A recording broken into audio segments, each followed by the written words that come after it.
ಆಶ್ರಯಿಸಿಕೊಂಡು ಸಂಸ್ಕಾರ ಕೊಡ್ತಾ ಕೊಡ್ತಾ ಜೀವೋತ್ತಮನನ್ನಾಗಿಸಬಹುದು. ಅದು ಸಾಧ್ಯ, ಆದರೆ ಅದಕ್ಕೊಂದು ಸಾಮರ್ಥ್ಯ ಬೇಕು, ತಪಸ್ಬೇಕು.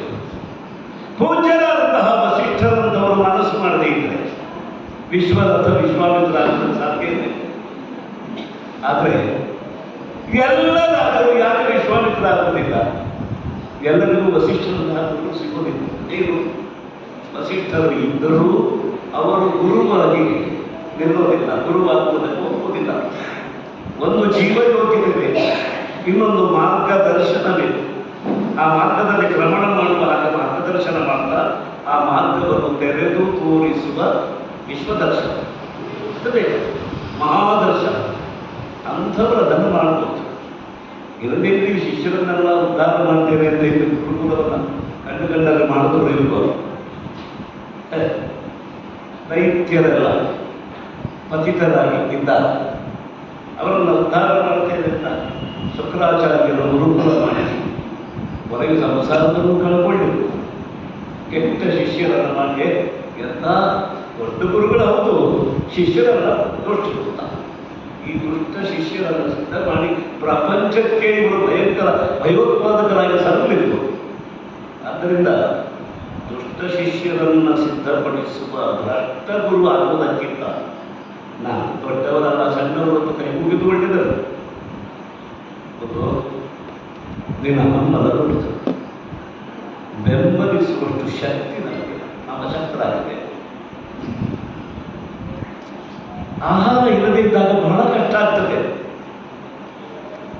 2 ಏಕಾದಶಿಗಳು ಬಂದರೆ ಮಾಡಲಿಕ್ಕಾಗುವುದಿಲ್ಲ. ಹರಿವಾಸನವೇ ಇರುವುದು ಅಂತ ಮಾಡಲಿಕ್ಕಾಗುವುದಿಲ್ಲ. ಹಾಗಾದರೆ ಒಳ್ಳೆಯ ಅಡಿಗೆ ಸಿದ್ಧವಾಗಿದೆ, ಅದು 2 ದಿವಸ ಊಟ ಮಾಡಲಿಕ್ಕಾಗ್ತದೆ. 2 ದಿವಸ ಉಪವಾಸ ಮಾಡಲಿಕ್ಕೂ ಆಗುತ್ತಿಲ್ಲ, 2 ದಿವಸ ಊಟ ಮಾಡಲಿಕ್ಕೂ ಆಗುತ್ತಿಲ್ಲ. ಅಷ್ಟು ದುರ್ಬಲರಾಗಿ ನಾವಿದ್ದೇವೆ. ಅದರಲ್ಲೂ ಈ ರಾಜ ಮಹಾರಾಜರ ಉಪಚಾರಗಳ ಆಗ್ತದೆ. ಅವರು ದೊಡ್ಡವರಾಗ್ತಾಗೆ ಬರ್ತಾರೆ, ಪರಿವಾರದಲ್ಲಿದ್ದವರೆಲ್ಲ ಬಡವರೇ ಆಗ್ತಾರೆ. ಆದ್ದರಿಂದ ನನ್ನನ್ನು ಹೆಚ್ಚು ಬೀಳಿಸ್ತಾರೆ.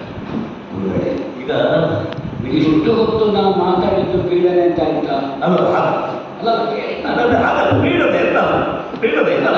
ಅಲ್ಲ ಆದರೆ ಒತ್ತಡ ಅಲ್ಲ, ನನಗೆ ನೋವಾದದ್ದು ಎಲ್ಲಿ ಅಂದರೆ ನಿನ್ನ ಆಸೆ ಪ್ರಾಮಾಣಿಕ ಅಂತ ಗೊತ್ತಾಗ್ತದೆ.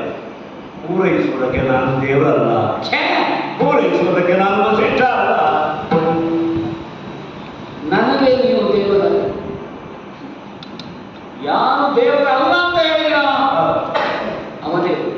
ಅಲ್ಲ, ನೀನು ದೇವರು ಅಂದರೆ ನನ್ನನ್ನು ಕಲ್ಲು ಮಾಡಬೇಡ. ಗುರುದೇವರು ಹಾಗೆ ನಿಮ್ಮನ್ನು ಕಲ್ಲು ಮಾಡಲಿಕ್ಕೆ ನಾ ಶಿಲ್ಪಿಯ, ನಾ ಮಣ್ಣಿನ ಮಗ. ಅಲ್ಲ, ಮಣ್ಣಿನ ಮಗ ಆದರೆ ನಾನು ಮಣ್ಣು ನಾವು ಮಣ್ಣಿನಿಂದಲೇ ಏನಾದ್ರು ಮಾಡುವುದಿಲ್ಲ. ಅದನ್ನು ಮಣ್ಣು ಮಾಡ. ನಾವು ಏನು ಮಾಡುವುದಿದ್ರು ಮಣ್ಣಿನಿಂದ. ಮಣ್ಣಿನಿಂದ ಮಾಡಿದ್ರೆ ಮೂರ್ತಿ ಮಾಡು, ಮೂರ್ತಿಯನ್ನು ಮಣ್ಣು ಮಾಡಬೇಡ. ಅಡಿಯಲ್ಲ. ಹಾಂ, ಮತ್ತೊಮ್ಮೆ ಮೆತ್ತಿಯನ್ನು ಚಾಚಿದ್ದೇನೆ. ಒಂದು ಆಶೀರ್ವಾದ ಮಾಡಬೇಕು. ಏನು ಅಂತ ನಾನು ಹೇಳ್ತೇನೆ. ನೋಡು, ನಿಮ್ಮಲ್ಲಿ ಏನು ಮಾತಾಡಿದನು, ನಿಮ್ಮ ಈ ರೂಪವನ್ನೇನು ನೋಡಿದನು, ಇದು ಮನೆಗೆ ಹೋಗುವ ತನಕ ಮರೆತು ಹೋಗದಂತೆ ನೀವು ಆಶೀರ್ವಾದ ಮಾಡಿ. ಏಕಲವ್ಯ, ನಿನ್ನ ಮನೆ ಮಾತಿನಲ್ಲಿ ನೀನು ತತ್ವವನ್ನೇ ಮಾತಾಡಿದ್ದಿ. ಜೀವಮಾನದ ಹಂಬಲವನ್ನು ನನ್ನ ಪಾದದಡಿಯಲ್ಲಿ ನೀನು ತೋಡಿಕೊಂಡಿದ್ದು. ನನ್ನ ಮನಸ್ಸು ಪ್ರಸನ್ನವಾಗಿ ಮೈಯಲ್ಲಿ ರೋಮಾಂಚದ ಸಂಚಲನ ಆಗಿದ್ದು ನಿಜ ಅಂತಾದರೆ ಶ್ರೇಯೋಸ್ತು. ಆಡಿದ ಮಾತುಗಳೆಲ್ಲ ಮಂತ್ರಗಳಾಗಲಿ, ಹೇಳಿದ್ದೆಲ್ಲ ಆಡಿದ ಮಾತುಗಳೆಲ್ಲ ಮಂತ್ರಗಳಾಗಲಿ, ನೋಡಿದ ರೂಪಗಳ ಮೂರ್ತಿಯಾಗಲಿ. ನೋಡಿದರೆ ಮತ್ತೊಮ್ಮೆ ನೋಡದೆ ಮರೆಯದಂತೆ ಆಶೀರ್ವಾದ ಮಾಡಿ.